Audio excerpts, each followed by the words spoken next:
Hello friends, અત્યારે હાલ કચ્છના માંડવી બીચ ઉપર છીએ અને હાલ હવે તમને જે દેખાય છે એ કચ્છનો માંડવી બીચ છે ને આ એ દરિયો છે ને આ માંડવી બીચ ઉપર અત્યારે હાલ છોકરાઓ સાહેબો દરેક મજા લઈ રહ્યા છીએ।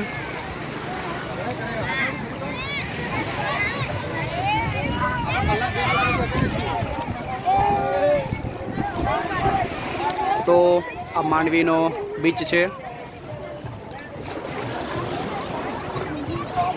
ત્યાં ઘણી બધી અલગ અલગ પ્રકારની રાઇડ્સો છે, બલૂન છે, કાર છે, હોર્સ સવારી છે, અંદર દરિયામાં જવા માટેની પણ બી રાઇડો છે। ઘણું બધું અલગ અલગ રાઇડો દ્વારા આપણને મજા આવે છે। તે છતાં દૂર દૂર આપણને પવનચક્કી દેખાય છે, પવનચક્કી પણ બી છે।